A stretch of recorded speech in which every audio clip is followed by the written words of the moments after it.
Hey everyone! Before we dive into this heartbreaking story, don't forget to hit that like button if you're ready for an emotional journey, subscribe to the channel for more gripping tales, and drop a comment below to share your thoughts. Your support means the world to us. Now let's get into the story. A loving mother, whose child was taken from her forever, will do anything to ensure that the one who took him receives a just punishment. For any mother, her children always come first, and this is an instinct ingrained by nature. This same instinct drives a mother to desperate acts, to any action necessary to restore justice. The brutal murder of Raisa Semyonovna's son took place in her two-room apartment in the summer of 1997. However, the city of Cheboksary was not shaken by this news, but by the events that occurred 10 years later. So, imagine, it's the 1990s, a difficult time for our country. Raisa Vasilievna, a 43-year-old woman, had spent her entire life working at the Central Market in Cheboksary, Chuvashia. Her husband worked as a welder at a factory. They barely made enough to support their 3 children. During the warmer months, Raisa grew vegetables, berries, and fruits in her garden at the dacha. That's how they survived. Everyone had to work, and they worked hard. In 1997, one of Raisa's sons, Yevgeny, graduated from school and decided to apply to university. But he needed extra money for tuition, which his parents, of course, didn't have. Raisa thought about it and decided to place an ad in the newspaper and on the central bulletin board. It read, "For sale, a new mink coat. Contact at Kazan Street, House 24. Indeed, Raisa had bought the coat just a few years earlier. As was common back then, expensive purchases were often kept safe and only brought out on rare occasions.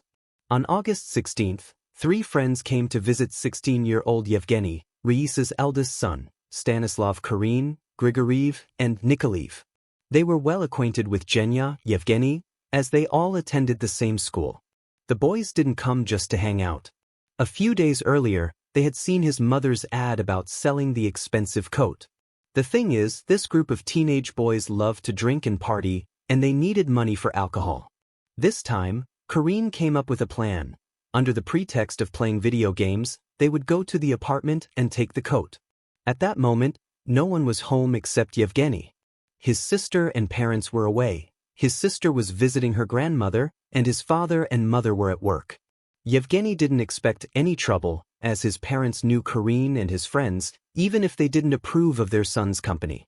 Raisa's son was offered to sell his mother's coat and go out with them to have fun with the money. But Yevgeny flatly refused and started to usher them out. Then Karin and his friends decided to take the coat by force and went for the closet. A fight broke out. Raisa Vasilievna was at work at the time, but as if sensing trouble, she left the market early and headed home. As she climbed the stairs, her heart raced with anxiety. The door to the apartment was slightly ajar. When she entered, she saw a horrifying scene. Her son was lying on the floor. The young criminals had killed him brutally and mercilessly, despite knowing him since kindergarten. The only thing missing from the apartment was the mink coat. The next day, all 3 were arrested at a second-hand store while trying to sell the stolen goods. During the interrogation, each of the killers revealed their role in that fateful day. At the end of 1997, the trial began. During one of the hearings, it became clear that it was Karin who had delivered the fatal blows that killed Yevgeny, while Grigoriev and Nikoliev had assisted him. In the end, the court sentenced Stanislav Karin to 9 years in prison, while Grigoriev and Nikoliev received 5 years each. But for Raisa and her husband, the sentence seemed far too lenient. Their son would never see the sky above him again, never have a family. He would remain in the ground forever, while his killers would be free in 5 to 10 years, enjoying their lives. Raisa tried to appeal the verdict, but her demands for harsher sentences were rejected by the court. For the next few years, she tried to come to terms with her grief. The family even sold their apartment and moved to another part of the city. But there, too, she spent most of her time at her son's grave, stopped communicating with friends and acquaintances, withdrew into herself, and aged rapidly. Even after 8 years, the pain in her soul had not subsided. In 2005, Stanislav Karin was released from prison a year and a half early. Although Raisa felt the pain of his release, Deep down, she was glad. For years, she had been plotting her revenge. She intended to deal with all three criminals one by one, starting with the main instigator, Karine. A few years later, Raisa sued Karine, demanding 55,000 rubles in moral damages. The court ruled in her favor, but after the hearing, Karine told Raisa that he had no money and had no intention of paying. For Raisa, who had lost her child, the money meant nothing. The lawsuit was just part of her plan.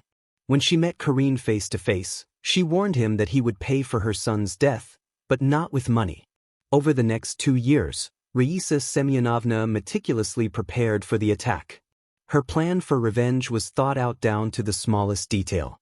She watched Karine, learned where he lived, where he went, and when he left the house.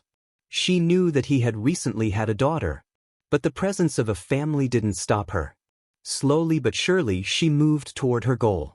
At the Central Market in Cheboksary, Raisa had no trouble buying a gas pistol modified to look like a real one, complete with a silencer.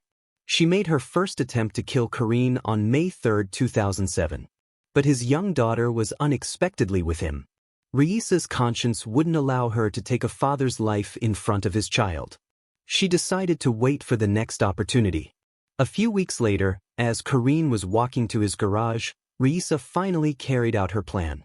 When he opened the heavy iron doors, he heard footsteps behind him and turned around. There stood Raisa. 3 shots rang out. Karine didn't die immediately. He lunged at her, trying to take the weapon and save his life. But it was too late. The hastily sewn gloves, glasses, and cloak she had worn during the crime were thrown into a street trash bin, and Raisa headed home. As she was leaving the garage, one of Karine's acquaintances spotted her. It was he who found the body and called the police. It didn't take long for the authorities to find Raisa. During the interrogation, Raisa Semyonovna held her head high. In July 2007, she was sentenced to 8.5 years in prison on multiple charges: illegal possession of a weapon and premeditated murder. After the verdict was announced, she was asked if she regretted what she had done.